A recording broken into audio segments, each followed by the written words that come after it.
le bébé n'entre en contact qu'avec une quantité très limitée de bactéries. Il s'agit surtout des bactéries présentes au bloc opératoire. Ses intestins sont moins colonisés, moins protégés. Ceci retarde la stimulation du système immunitaire et augmente d'autant le risque d'allergie et d'infection intestinale. Quelle solution?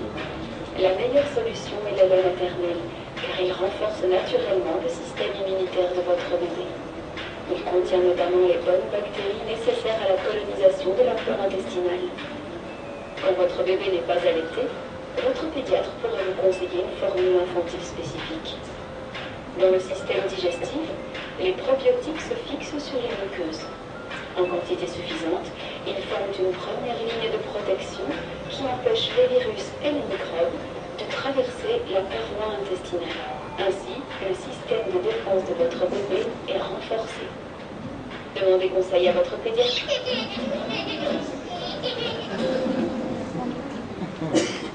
Donc, parce que chez les enfants qui sont des parois basses, les enfants qui naissent par voie basse bénéficient de la flore vaginale de leur maman. Donc, ils ont beaucoup plus de bactéries qui colonisent la flore intestinale. Tandis que de l'autre côté, c'est juste, on sort l'enfant, donc c'est juste au niveau du bloc opératoire. Donc, ils n'ont pas assez de... Leur flore intestinale n'est pas assez colonisée. Donc, déjà, ce que nous pouvons retenir, la colonisation par les bifidobactéries est tardive. On a vu tout à l'heure dans le film les agents pathogènes qui venaient pour attaquer l'enfant, tout et tout. Et il était vraiment protégé. On a dit que les probiotiques, il y a les probiotiques qui sont là, qui renforcent le système immunitaire, qui protègent l'enfant. Et le lait maternel contient également ces probiotiques.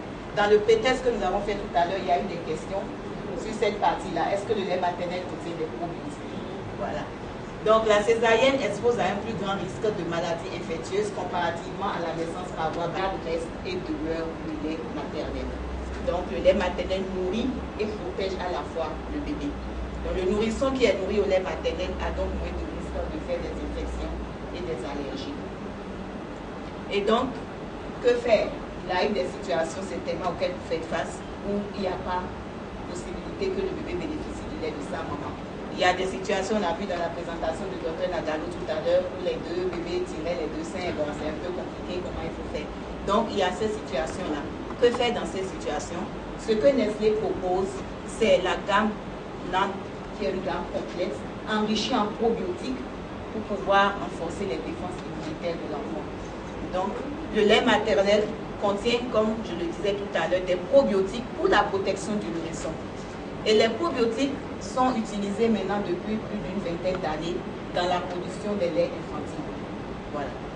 Donc, cette gamme-là, pour la création vraiment de ces unité.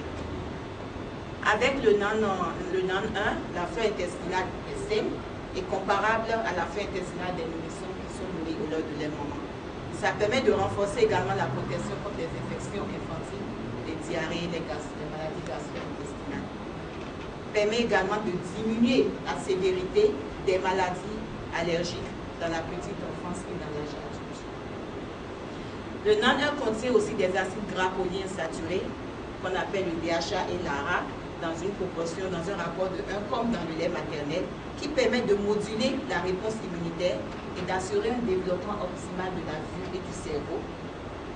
Et avec le DHA, ça permet vraiment de réduire significativement les signes des allergies. Et le relais est assuré à 6 mois par le NAN2, donc le NAN2 de 6 mois à 12 mois. Généralement, on sait que quand on allait jusqu'à 6 mois, à partir de 6 mois, quand on commence la diversification alimentaire, il y a certains moments qui négligent l'apport du lait. Pourtant, c'est important parce qu'à partir de 6 mois, on reconnaît que le lait maternel seul ne suffit plus pour couvrir les besoins de l'enfant. Il faut commencer la diversification. Et de plus, à 6 mois, la quantité d'anticorps diminue de façon naturelle dans le lait maternel. Ce n'est plus la même quantité qu'au départ. Et l'enfant, en ce moment, est quand même toujours exposé parce qu'il est exposé, il fait les 4 pattes, il tourne n'importe quoi, il met dans la bouche. Donc, il a besoin forcément qu'on continue à renforcer ses défenses immunitaires. Et donc, là, il lui faut du lait et du lait enrichi en probiotiques pour renforcer ses défenses. Donc, le NAN2 contient des probiotiques et permet d'étendre la protection contre les infections à la période critique du sevrage.